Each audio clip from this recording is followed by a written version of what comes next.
నాకు సబ్స్క్రైబ్ చేయండి. మళ్ళా అడుగుతున్నా, నేను సిగ్గు లేకుండా అడుగుతున్నా, సబ్స్క్రైబ్ చేయండి చేయండి చేయండి. చాలా ఎక్కువ మతిమరుపు ఉంది ప్రజలకి, ఆంధ్ర రాష్ట్ర ప్రజలకి మతిమరుపు ఎక్కువ. ఇది ఎవరు మాట్లాడేది నాకు అర్థం కాదు. అందుకే కదా నీ మెడలు ఇది కొడతాను. ఎందుకంటే జగన్మోహన్ రెడ్డి వాళ్ళ మత్స్యకారులకు ఏం చేయలేదు. వాడు అడగకుండా మీరు ఎందుకండి సలహా ఇవ్వడం? అడగకుండా ఇచ్చేదాన్ని సలహా అంటారు. కెలుక్కుంటే వచ్చేదాన్ని.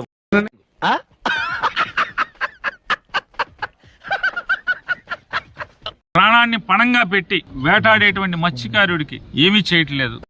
మాట మీద నిలబడే మనిషివి కావట్టిల్లు నువ్వు. నిలబడా నేను వేస్ట్. తాగక ముందు 30 చెప్తా, తాగినాక 90 చెప్తా. నేను నెక్స్ట్ డే పొద్దుగాల మర్చిపోతా. అసలు నాతో పెట్టుకోకూడదు. అసలు మనవాడి మాటలు చెప్తే పెట్టల ద్వారా కబుర్లు. ఏమిటండి మీరు మాట్లాడేది? ఇవన్నీ వినడానికి బాగుంటాయి కానీ ప్రాక్టికల్ గా వర్కౌట్ అవ్వవు అనుకున్నా. అడు తిరిగి నా మీదగా వస్తాను అనుకున్నా. నేను అసలు అదే అనుకుంటాను. అంటే ప్రతిపక్ష హోదా కూడా లేకుండా చేయాలని చెప్పి దేవునికి ప్రార్థన చేస్తా ఉన్నా. జనరల్ గా చెప్పాను రా. నేను సీరియస్ గా తీసుకున్నాను. దేవుడు నా మొర ఆలకించాడు. ఏం మాట్లాడుతున్నావురా? నరాలు కట్ అయిపోయింది. జరిగిన పరిస్థితి అందరికీ కూడా తెలిసిందే. గత చరిత్రలో ఎప్పుడూ జరగని విధంగా ఏకంగా 99% వాగ్దానాలు అమలు చేశాం. ఎవడి గురించైనా కనుక్కునే కొద్దీ ఒక క్లారిటీ వస్తుంది, కానీ వీడి గురించి కనుక్కుంటే కన్ఫ్యూజన్ వస్తుంది. ఆంధ్ర రాష్ట్ర చరిత్రలో కానీ దేశ చరిత్రలో కానీ ఈ మాదిరిగా మేనిఫెస్టో అన్నది ఒక పవిత్ర గ్రంథంగా భావించి, అలాంటివి మీరు మాట్లాడితే కామెడీగా ఉంటుందా? అదొక బైబిల్ గాను, అదొక ఖురాన్ గాను, అదొక భగవద్గీత గాను భావిస్తూ మూర్తి గారు ఇలాంటప్పుడే గుండె రాయి చేసుకో. ఏం చేద్దామంటావు? టిక్కు పెట్టమని చెప్పి ప్రతి ఇంటికి పంపించి, టిక్కు పెట్టమని చెప్పి ప్రతి అడుగుతూ, ఈ ఆలోచించేది చదువుకునే రోజులు ఆలోచిస్తే మంచి డిగ్రీ అయినా వచ్చేది. ఆ ప్రతి అక్క చెల్లెమ్మల ఆశీస్సులు తీసుకుంటూ, ఆ ఇంట్లో ఉన్న అవ్వాతాతల దీవెనలు తీసుకుంటూ, లక్షణమైన కుటుంబాల్లో వెలిగే జ్యోతుల మధ్య ఎంత పెద్ద ఏ రోజు కూడా ఈ మాదిరిగా బటన్లు నొక్కడం, చూస్తున్నారా వాడు చేష్టలు, వాడు బిల్డప్. ఏకంగా 2,70,000 కోట్ల రూపాయలు ఎటువంటి వివక్ష లేకుండా, ఎటువంటి లంచాలు లేకుండా. ఆ విషయం మాకు తెలుసులే. పాపం రజని సైబరాబాద్ మొక్క. నీకు దండం అమ్మా.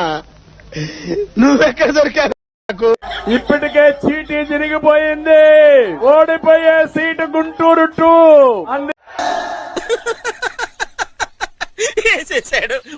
అందుకే ప్యాక్ ఆఫ్. మళ్ళా ఎక్కడ మొక్కేశానో అక్కడికే పోతుంది మొక్క, సైబరాబాద్ కి. దీనికి మీరు ఏమంటారు సార్? ఏకంగా 2,70,000 కోట్ల రూపాయల వివిధ పథకాల ద్వారా మాట తప్పకుండా జరగడం కూడా గతంలో ఎప్పుడూ కూడా చూడలేదు.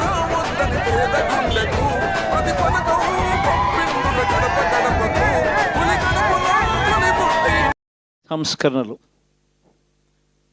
విద్యారంగంలో అయితేనేమి, వైద్య రంగంలో అయితేనేమి, ఈ పనుల్లో కనిపించలేదు. పైగా ఫిజికల్ గానీ మెంటల్ గానీ వ్యవసాయ రంగంలో అయితేనేమి, సామాజిక న్యాయం అంశంలో అయితేనేమి. మండదా అక్క. నమస్తే అమ్మా. మీ పేరు అమ్మా? ఏది లేదు. ఆపుకోలేకపోతున్నాను రా. అంటే ఇప్పుడు పవన్ కళ్యాణ్ వస్తారా? ఏమో, ఎవరొస్తాడో నాకేం తెలిసిన. పుసుక్కులు అంత మాట అనిసింది. అంటే మీకు ఎలా వస్తుంది? గొప్ప ఇదేమన్నా తెప్ప. నాకేం కనపట్టలేదు. అంటే చెప్పండి, జనరల్ గా ఎలా వస్తుంది? ఏమో మాకు తెలుసు.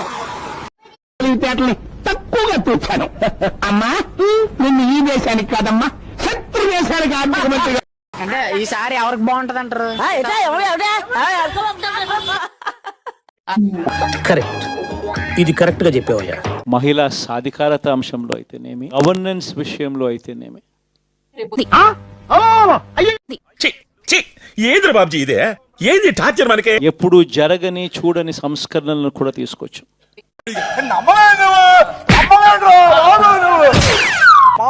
ఇవన్నీ నేను ఏదైతే చెప్తా ఉన్నానో ఇవన్నీ మనం చేసి చూపించి ప్రజల మన్ననలు పొందిన తర్వాతే ఎన్నికలకు వెళ్ళాం. ఎన్నికల్లో ఏమైందో తెలీదు. 5 సంవత్సరాలు కళ్ళు మూసుకుంటే సార్ అయిపోయింది. 5 సంవత్సరాలు ఈ ప్రొడ్యూసర్ని డైరెక్టర్ని మోసం చేసిన నన్ను కూడా మోసం చేద్దాం అనుకుంటున్నావు ఏంట్రా? నేనేం చేశాను సార్? కంగారెంతురా చెప్తాను కదా. అవునండి, వాళ్ళే అధికారంలో ఉండాలి, వాళ్ళే గొడ్డలి తీసుకొని అందరినీ వాళ్ళకి అగేన్స్ట్ గా ఉన్న వాళ్ళందరినీ నరికేయాలి. చూసాడుగా ఏంటి బాబా అన్న? ఇంకో వాళ్ళే గొడ్డలి తీసుకొని అందరినీ వాళ్ళకి అగేన్స్ట్ గా ఉన్న వాళ్ళందరినీ నరికేయాలి. నేను చూసింది చూస్తుంది అంత నిజమేనా? 100% కరెక్ట్ అండి. వాళ్ళే సింగిల్ ప్లేయర్ గా ఉండాలి. ఇదేనా భారతి గారి స్ట్రాటజీ? ఇదేనా? అంతే కదా. తక్కువ ఎలా చెప్తాం, ఆలోచించాల్సిందే. సరే ఆలోచించి చెప్పు. గొడ్డలితో మిగతా వాళ్ళందరినీ నరికేయండి, మీరే సింగిల్ ప్లేయర్ గా ఉంటారు. అతను నా గురించే మాట్లాడుతున్నాడు. 2024 నుంచి 2029 కూడా అదే మాదిరిగానే కళ్ళు మూసుకుంటే నీకున్న అలవాట్లకు నువ్వు ఇంకా బతికే ఉన్నావా శానన్? వెంటిలేటర్ మీదకి ఎక్కిలే నేను ఇంకా. 1 ఇయర్ నుంచి హైడింగ్ లో ఉన్నా, అండర్ గ్రౌండ్ లో ఉన్నా, నీ వల్ల. అండర్ గ్రౌండ్ లో ఏం చేస్తానవరా? డ్రైనేజ్ పైపులు క్లీన్ చేసుకుంటున్నావా? ఒకటి మీ అందరికీ చెప్తా ఉన్నా, ప్రజల్లో ఈరోజు మనం చేసిన మంచి ఉంది. ఇంటింటికి మనం చేసిన మంచి ఇంకా బ్రతికే ఉంది. ప్రజల్లో ఈరోజు మనం చేసిన పాలన మీద విశ్వసనీయత అనే మాట్లాడేది నాకు అర్థం కాదు. అందుకే కదా నీ మెడలు ఇరుకొడతాను. పదానికి అర్థం ఈ రోజుకి కూడా ప్రజల్లో ఉంది. గడప గడపకు మనం చేసిన మంచి ఇంకా ప్రజల్లో బతికే ఉంది. మళ్ళీ నన్ను అడిగి నన్ను కన్ఫ్యూజ్ చేయకండి సార్.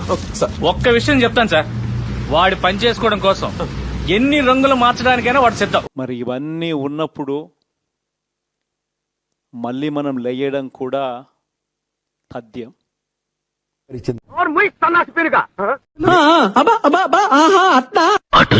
కాకపోతే కొంచెం టైం పడుతుంది, ఆ టైం ఇవ్వాలి.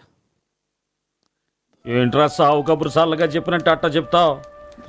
అంతేలే, ఎదవలకు పదవులు వస్తే ఇలాగే నికృష్టుడా, దరిద్రుడా, అమావాసోడు పుట్టినోడా, పాపంరా. మా వీడియో మీకు నచ్చినట్టయితే లైక్ చేయండి, షేర్ చేయండి, సబ్స్క్రైబ్ చేయండి. సబ్స్క్రైబ్ కాదు, సబ్స్క్రైబ్ చేయండి, ఏదో చేయండి.